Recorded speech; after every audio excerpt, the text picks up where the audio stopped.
السلام علیکم ناظرین، میں رضوان دانش اور اس وقت موجود ہوں فاضل شہر میں، جو کہ سیلاب کی زد میں ہے، شدید خطرے میں ہے۔ یہ آپ دیکھ سکتے ہیں کہ مانو سلوا ہے میرے سامنے، اور اس سائڈ پہ ہے انڈس روڈ، جس سے پانی اوور ہونے کی صورت میں آپ دیکھ سکتے ہیں کہ پانی بالکل انڈس کے پاس جو ہے وہ پہنچ چکا ہے۔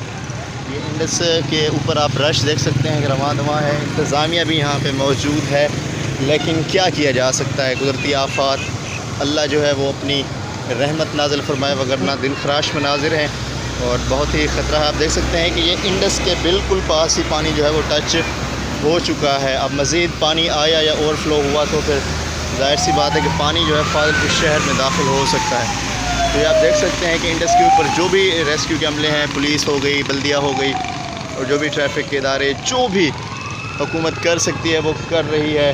بس اللہ سے اپنے گناہوں کی مغفرت بھی کرنی چاہیے اور اس مصیبت سے، آفت سے بھی پناہ مانگنی چاہیے۔ دیکھ سکتے ہیں آپ کہ یہ انڈس کے اوپر میں موجود ہوں، اور یہ انڈس ہے تو اس کے بالکل ہی پاس یہ آپ دیکھ سکتے ہیں کہ پانی جو ہے وہ فلو کر کے یہاں پہنچ چکا ہے۔ ناظرین، یہ ہے بزدار کمرشل سینٹر، جو انہوں نے نئی کالونی بنائی تھی، جس میں چند ایک مکانات جو ہیں وہ نئے تعمیر ہو گئے تھے۔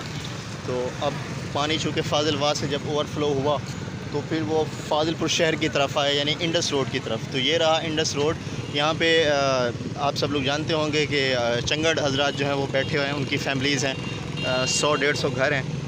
تو یہاں پہ جو ہے بزدار کمرشل سینٹر کا بورڈ ہوا کرتا تھا، تو یہ اب سارا جو ہے، جو ان کے پلاٹس تھے وہ سارے جو ہیں اس وقت ڈوب چکے ہیں۔ ڈوبے اس وجہ سے ہیں کیونکہ بالکل ہی سامنے وہاں پہ جو ہے آپ دیکھ سکتے ہیں کہ وہاں پہ جو ہے وہ نہر ہوا کرتی ہے فاضل واں کے نام سے۔ تو وہاں سے پانی اوور فلو ہوا، اور پھر وہاں سے پانی اوور فلو ہونے کی صورت میں انڈس روڈ فاضل پور کی طرف، وہاں پہ بھی آپ دیکھ سکتے ہیں کہ دیوار ایک جو ہے وہ گر گئی ہے، تو پانی پھر دوسری شمالن جانب چلا گیا۔ تو وہاں پہ چل کے دیکھتے ہیں کہ چنگڑ حضرات ہیں، انہوں نے مشرقی سائڈ کو، فاضل پور کو بچانے کی کوشش کی ہے۔ دیکھتے ہیں انہوں نے کیا تدابیر اختیار کی ہیں، اللہ نے ان کی کیسے مدد کی ہے۔ جبکہ انڈس روڈ پہ جو ہے کافی چہل پہل ہے، اور لوگ محفوظ مقامات پر منتقل ہوتے ہوئے، اور کوشش تو یہی کر رہے ہیں کہ خود کو بچا لیں، لیکن اللہ نے جسے رکھنا ہے بس اسے ہی رکھنا ہے۔ بس اللہ ہمیں ایسی آفات سے محفوظ فرمائے۔ آپ سب سے دعاؤں کی درخواست ہے۔